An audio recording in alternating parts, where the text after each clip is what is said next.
There is no way that Kamala Harris can defend herself. There is no way that Kamala Harris can justify herself as a legitimate or as a promising, functional president, because she is a part of the administration that people are hating on. So no matter what happens, she has to argue in favor for the current administration, which means all of the mess-ups that are aggravating people and that are exasperating people and angering people are automatically attributed and connected to her. So no matter how many times or no matter how hard she tries to defend herself, she is screwed.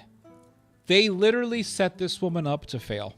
They set her up to lose. I don't know about you guys, but I just don't get the feeling that Kamala Harris is going to win. I think that Kamala Harris is going to lose. Now, in the last election, I said that Biden was going to lose, and I was wrong. That didn't happen. But I'll be very clear with you guys. I feel more certain that Trump is going to win than I did in the last election. In the last election, I felt certain that Trump was going to win. I was wrong. But now I feel more certain than I did before Trump lost in the last election. Because I look at Kamala Harris. Now, you can look at a guy like Biden and you could say, well, Biden, you see, and I've said this before and I'll keep saying it. In America, you need to have a certain look to appeal to people. And if you don't have that look, then you're not going to win. Obama looked presidential. Trump looks presidential. Biden looks presidential. And you look at a guy like Biden, and you can say, well, I could see that guy winning, okay? I don't see Kamala Harris winning. I just don't see it. And yeah, now you're hearing about, Trump going to go talk to Joe Rogan. I mean, Joe Rogan has the #1 podcast on earth. I mean, Joe Rogan has the biggest podcast in the world. So if you're running for president, of course, you're going to go on to Rogan's show. But what do you see? Kamala Harris is not going on the Rogan show. Why is that? Well, I heard that Kamala Harris said, sorry, we don't have time. You don't have time to go to the #1 podcast in the world. That is a lie. If I had to make a guess, I would say that Kamala Harris is terrified of going to the Rogan podcast, the Rogan whatever, Joe Rogan Experience podcast, because she knows very well that Joe Rogan leans right. In many ways, Joe Rogan leans right. Not on everything, but in many ways he does. He leans right. I would say probably economically, in some other ways he leans right. I know he likes to shoot animals. But Joe Rogan would probably drill Kamala Harris on censorship. So, hey, are you going to censor me? Oh, no, I'm not going to censor you, blah, blah, blah. Are you sure? Because don't some Democrats say that we should control free speech on the internet and blah, blah, blah, and Rogan is just going to, Rogan will pound her in such, if Kamala goes on to Rogan's show. Rogan would pound her with questions, real tough ass questions like that. He'll be bringing up Twitter, X. Do you want to control speech on Twitter? Do you want to dictate what people can and cannot say? Blah blah blah blah blah. And then Rogan would more than likely bring up the ivermectin controversy that he was in. A number of years ago, Rogan was talking about how he was taking ivermectin as a way to cure him of COVID, and he said that it worked. And the mainstream media attacked Rogan. They were making fun of him. They were saying, oh my God, ivermectin, that's horse dewormer. Remember that? That's horse dewormer. That's horse dewormer. Why? Rogan's telling people to take horse dewormer. And then Rogan came out and he said, I am taking a form of ivermectin that's given to human beings, and it does work against COVID and blah, blah, blah, blah, blah. That's what Rogan said. And then he brought in that Indian dude from CNN. What's his name? He's a doctor. Sanjay Gupta. onto the Joe Rogan Experience, and Rogan grilled Sanjay Gupta because he said, hey, you work for CNN, and CNN was attacking me, Mr. Gupta. What do you have to say about that? And he's just grilling the hell out of this guy. I remember seeing it.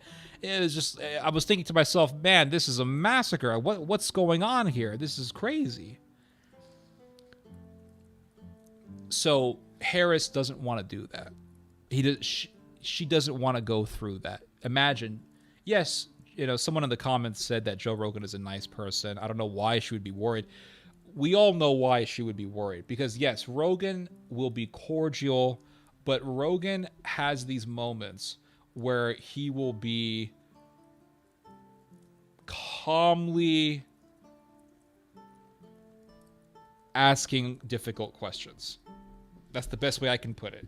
He'll be calmly, respectfully asking you questions to challenge you, asking you questions to push you and to confront you on certain things. He did it with Gupta.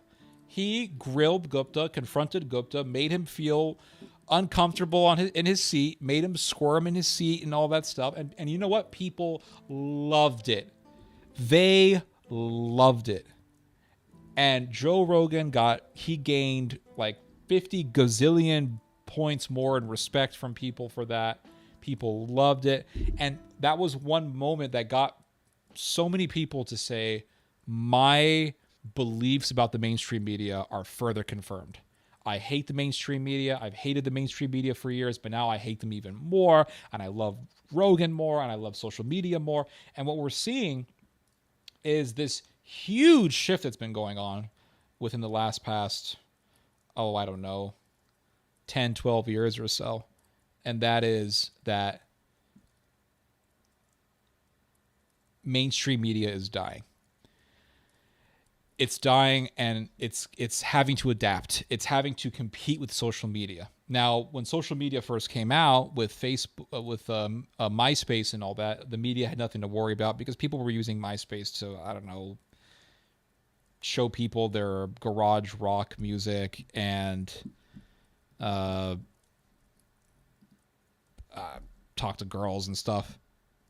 But then Facebook popped up. And when Facebook popped up, a lot of things changed because Facebook was being used more for media purposes. It was being used by big major outlets and things like that.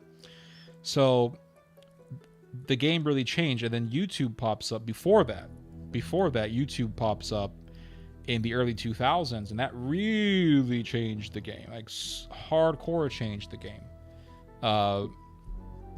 Because now you could have a guy sitting in his bedroom getting just as many views as Anderson Cooper. So Alex Jones got a YouTube channel, and Alex Jones was huge on YouTube. I remember he was getting so many millions of views. And so these outlets, these personalities on YouTube, they began to really compete and challenge mainstream media. And people really started to turn against mainstream media. They began to say, oh my God, I'm tired of mainstream media because mainstream media leans liberal. Mainstream media leans or is partial towards a certain narrative that disagrees with my narrative. And I wish the mainstream media was more balanced and represented my views more, blah, blah, blah. So people were thirsty for an outlet that would represent them more, and they would find it very easily in social media. So now social media is really defeating mainstream media.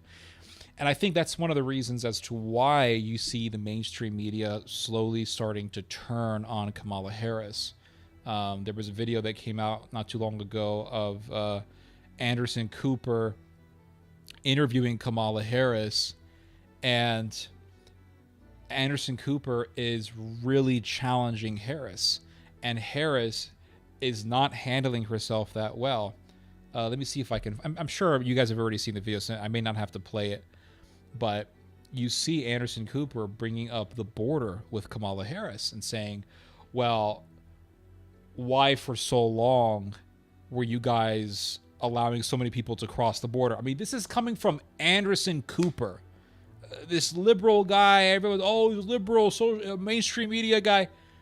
here is Anderson Cooper challenging Kamala Harris on the border and basically making her imply that we need a border wall and that the current administration hasn't done a good enough job on fighting and stopping illegal immigration. And it just made her look so bad, and she did not handle herself well. Let me see if I can, you know what, I'll just try to see if I can find it. Hold on. And to fix the problem, you're doing this compromise bill. It does call for $650 million that was earmarked under Trump to actually still go to build the wall. I am not afraid of good ideas where they occur. So you don't think it's stupid anymore? I think what he did and how he did it was... All of a sudden, the mainstream media is helping Trump. You may ask, why is this happening? Well, I have several different possibilities in my head. One is that the mainstream media knows that they're having to compete with social media, and social media is defeating them. So in trying to compete with social media, they're now trying to show that they're fair and balanced, and they're willing to represent the arguments of the other side. And then there is another possibility, and you know what? All these possibilities may be true at the same time, but there is another possibility in my head, and this is more of a conspiratorial idea, and that is that, they believe or they know that Kamala Harris is going to lose. So they're saying, she's going to lose. Let's batter the losing side so we can look good, so we can get some more listeners, and that's it. And here's another side of this conspiratorial possibility. The media also knows that Trump brings a hell of a lot better ratings than other candidates. And if he becomes president, talking about Trump helps ratings. So Trump is good for business for the media. Trump is very good for business for the media. Let's watch some more of this. But let's rewind it a little bit. I want to hear something again. Well, I am not afraid of good ideas where they... This bill, it does call for $650 million. To fix the problem, you're doing this compromise bill. It does call for $650 million. Okay, so Cooper's saying, hey, you support this bill, which calls for a border wall. That was earmarked under Trump to actually still go to build the wall. I am not afraid of good ideas where they... I am not afraid of good ideas. Oh, so Trump was right. Oh, you now agree with Trumpy.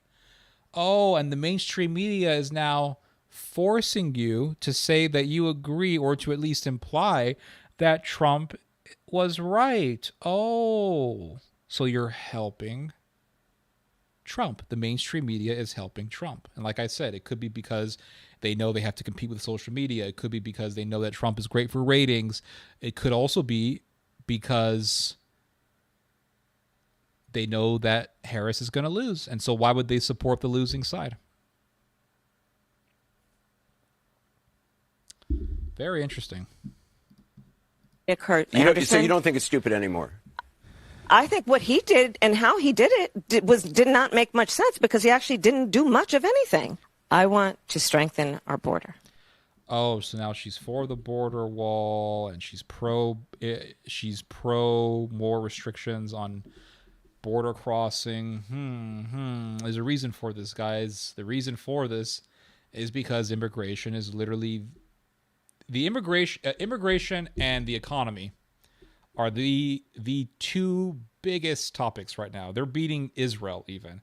They are the two biggest topics right now in American political discourse. If you're not strong on the border, and if you're not strong on the idea of bringing down inflation and bringing grocery prices down, you can't win. Yeah, it's just very obvious to me. I believe that Trump is going to win. And like I said, I am more certain now that he's going to win than I was the last time he ran, when he was running against Biden. Kamala is panicked. Yeah, I got the same impression. I got the impression that Kamala was flustered. That she was definitely flustered by that, because she now knows internally, wow, I'm actually agreeing with Trump. Oh, so there is a problem with the border, and these problems were happening when Biden has been president. Oh my God, I'm a part of that administration. So all of the problems that have happened under Biden's watch are going to be and are being attributed to Kamala. So really, if you think about it, there is no way that Kamala Harris can defend herself. There is no way that Kamala Harris can justify herself as a legitimate or as a promising, functional president, because she is a part of the administration that people are hating on. So no matter what happens, she has to argue in favor for the current administration, which means all of the mess-ups that are aggravating people and that are exasperating people and angering people are automatically attributed and connected to her. So no matter how many times or no matter how hard she tries to defend herself, she is screwed. They literally set this woman up to fail. They set her up to lose. That is my opinion. They set this woman up to lose. Well, grocery prices are so high. Oh my God. And then Kamala Harris comes along and she says, well, I'm going to bring those prices down. But Kamala, you're a part of the administration where we've been seeing these high grocery prices. So why hasn't Biden brought them down? Are you now going to denounce or are you now going to critique Biden, your boss? Well, I'm not going to do that. So you're also part of the problem. So she is stuck. No matter what she does, she has to defend Biden and she has to look bad. And then if they say, well, there's a problem with the border. Trump wanted to put a wall. But there's a problem with the border under Biden. And Trump wants to build a wall, but you're against Trump. And you're a part of Biden's administration, so you're part of the problem. No matter what she does, she's screwed. Trump allying himself with RFK, yes. Yes, absolutely. Gabbard, yes, very strategic moves. Even though there's not a huge following for RFK as far as voting for him as president goes, voting for him to be president goes, but nonetheless, he has a huge following, and that following makes a difference. And now you're seeing a lot of Hispanic dudes saying that they're going to vote for Trump. I've seen it literally. Oh my God, guys! I went to this place a couple of weeks ago. It was a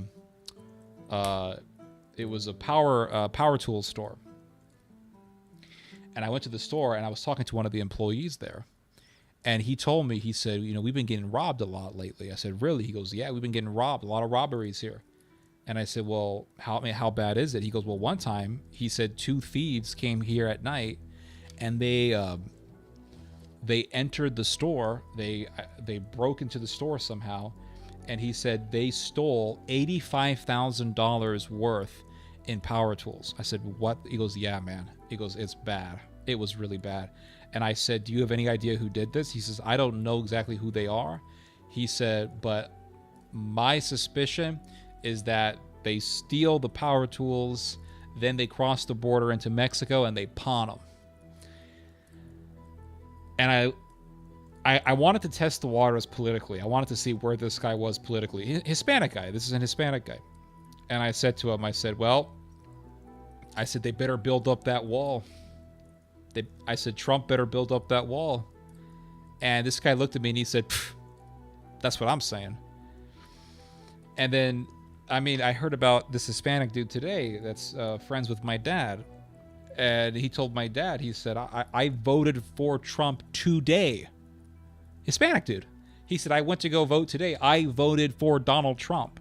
And he said, when I went to go vote, this is in America right now. He said, when I went to go vote, he said the lines to vote for Trump were so huge. He says it took me hours before I could go and put my vote in for Trump. So Trump is getting really unprecedented popularity from ethnic minority groups. And that may make all the difference for him.